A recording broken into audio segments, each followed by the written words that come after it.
What's good, people? It has been a while. Ben from Lover of Tech. Welcome to another ultimate camera comparison. And yes, I'm in the park, and this is going to be between the OnePlus 7T and the OnePlus 7 Pro. 2019 flagship phones in 2020. How do they hold up against each other? How have the cameras improved, and how good are the cameras? Are they still good enough for you to be able to purchase and enjoy a good camera experience? Well, I thought let's do it and let's find out. So yes, let's run through the specs of the camera hardware for both the 7 Pro and the OnePlus 7T, starting with the main triple cameras at the back and also the selfie cameras at the front. Now, both the OnePlus 7 Pro and the 7T have a very similar rear triple camera setup. Both have a main 48 megapixel Sony IMX586 sensor with an f1.6 aperture, 1/2 inch sensor size, and 0.8 micron pixel size. Then you have the same, on paper, 60 megapixel ultra wide angle camera with f2.2 aperture, 70mm lens that gives you a 0.6 field of view with no IIS. But the difference is the 7T has built-in super macro mode that gets you really close, up to 2.5 centimeters when taking pictures. That's something you don't get on the OnePlus 7 Pro. Also, the difference is on the zoom lens. The OnePlus 7 Pro has an 8 megapixel final output ×3 zoom with OIS at f2.4, where on the OnePlus 7T you have a 12 megapixel ×2 zoom with no OIS, and it's an f2.2 aperture lens. Both in terms of hardware have the same selfie camera, 16 megapixels, f2.0, 1/3 inch sensor, 1.0 micron pixel size, and a field of view of 25mm. Now, the hardware on paper says one thing for both these. Let's get into some of the video samples and the picture samples and see how these cameras perform in 2020. Right, let's start with some selfie video on both the 7T and the 7 Pro. Apologies for it being vertical, but my contraption doesn't really allow the 7 Pro pop-up camera to have enough space. So just for the selfie section of the video, it will be in vertical. Both of them have the same exact recording mode at the front selfie, which is obviously 1080p 30 frames a second, and it should be applying electronic image stabilization. Starting with a light walk. Sun's high up, man, so we can really see how the dynamic range, how the colors look, the sharpness, the detail. Let's give it a small little jog run. Nothing too intense. Hopefully we can just hold on to it, and we can probably hear sound. Let's start both these cameras in 1080p 30 frames a second video shooting on both their main camera sensors. What's good about the 1080p video recording mode is that you can switch between all three camera sensors on the fly. So, main camera.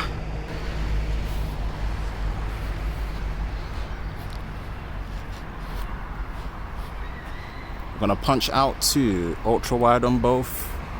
Oops, sorry, ultra wide. See how they look. On the 0.6 times ultra wide angle camera,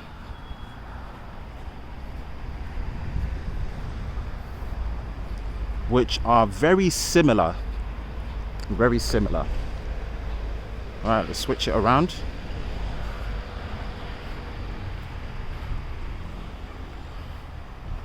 And then we're gonna go to zoom. And the zooms are very different, as you can see. ×2 on the OnePlus 7T. No OIS, but high resolution output. And ×3 optical with OIS. No verdicts now until we check the footage later. We're going to do a running test. 1080p, 30 frames a second. Main camera sensors.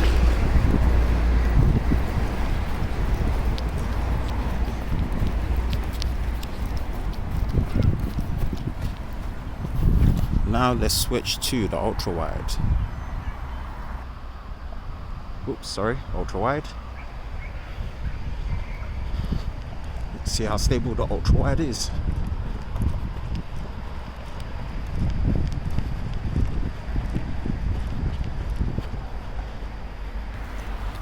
Nothing too intense. We're going to go to the zoom. 1080p again. Let's see how stable the zoom camera sensors and lenses are.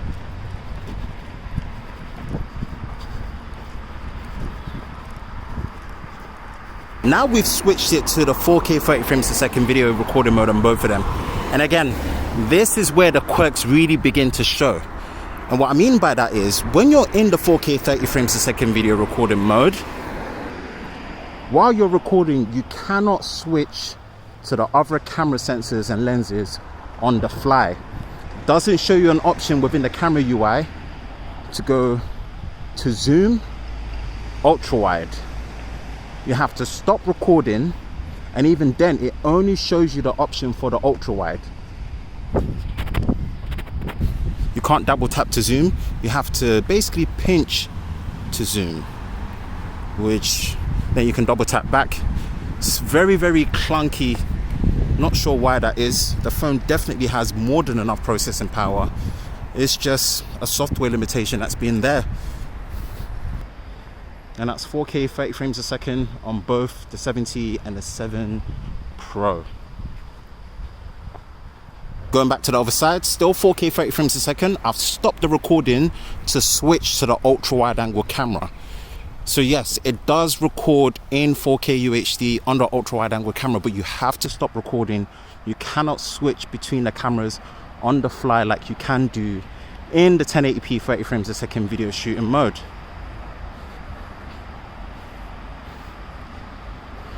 Quick run-in test in the main camera sensor modes in 4K 30 for the stability.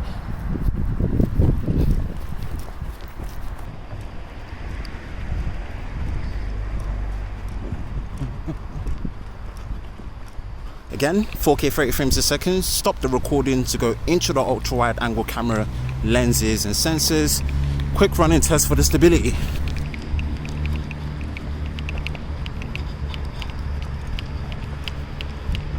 So now we've switched to the super stable video mode on both these cameras. Now, if you don't know what this mode is, in the camera UI icon on video, you will see a hand icon on the top right hand corner. When you enable it, what this is purely doing, it is purely using the ultra wide angle camera. It's not using any of the other lenses, and it's applying an extreme crop and using advanced electronic image stabilization EIS to give you GoPro-like stability. It's almost like it's on rails. Now, let's test it out. The only downside, if you do see it as a downside, is this only works in 1080p 30 frames a second. So showcasing it how it looks with super stable on.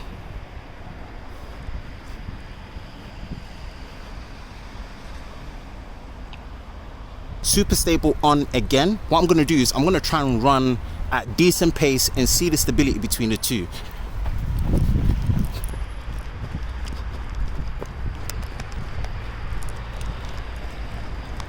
And a quick showcase of 4K UHD 60 frames a second.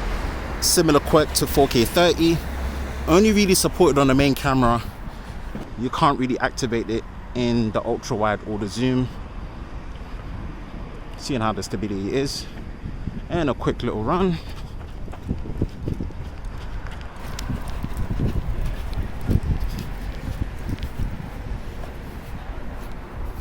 Now I'm going to run you through the conclusion of what I saw with the video, then we're going to get to the photos, really go through the differences nice and quickly, then you're going to run through and see the pictures again. And you guys just let me know what you think of these, samples for the videos and the pictures for both the 7 Pro and the 7T and how they hold up. Now, one thing I noticed about the video, although the hardware on both are very, very close and very similar, when it came to the selfie video, the 7 Pro has a much more saturated and more vibrant color to it.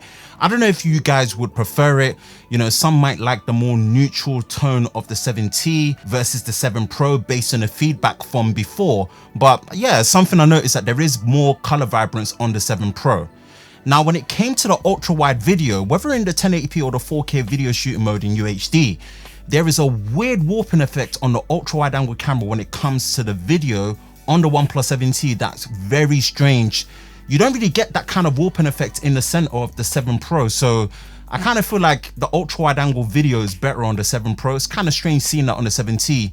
Let me know what you guys think in regards to that. Now, in terms of the stability, it's pretty much the same even in the super stable video mode, apart from what I stated before with the weird warping issue on what you have with the 7T ultra wide angle camera. But in terms of the performance and the looks, is very similar across the board when it comes to all the video shooting modes, as stated before, minus all the differences in things such as the zoom performance and all the quirks. As you saw me stating in the video, the camera systems are very similar. It's just really down to what you actually account for more in the little slight differences that it has between the two. Now let's move over to the pictures, and across all the different shooting modes, as you will see it all annotated so you can see which modes are in it and whatnot.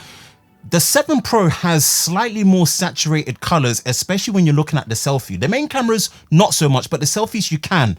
But overall, the performance between all the shooting modes are very similar, whether it's outdoors or taking pictures of people in different portrait modes, whether it's portrait mode with the wide camera or the zoom camera, you get that flexibility, and the performance and the results are very similar across both devices. There is one advantage that you do have, is that you do have a super macro mode built into the ultra wide angle camera that allows you up to 2.5 centimeters close distance shots with the 7T, and you notice it with some of the flower shots that the 7T can get really close. So again, if you like your mobile macro photography options, this is a really good option to go for when it comes to the 7T, and it's great they've built it into the ultra wide angle lens rather than a separate 2 megapixel cheap macro lens that we see on some cameras. So I really like that extra option on the OnePlus 7T. But overall, as you run through the pictures and you see them again, you can obviously pause it and look at the differences yourself. The camera systems are very similar, minus all the quirks that are very similar as well, and the slight differences. Overall, they behave near enough the same. That's about it for the OnePlus 7 Pro and the 7T camera comparison for 2020. How do these phones hold up? Let's have a discussion in the comment section below, and let me know what you think of these cameras, if they hold up in 2020. For the price, I think they do. They're not too bad. Again, within expectation of the price, and from last year till now, they're decent and they work well enough.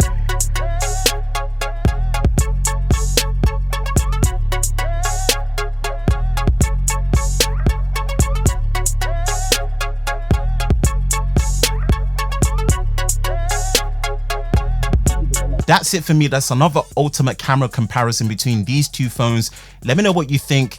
Make sure that you hit that subscribe button if you enjoy content like this. Hit that notification bell so you don't miss future videos as well. And also like, share, and be subscribed. Again, Ben from Lover of Tech. Hope you guys are safe. I'll catch you in the next one. Peace.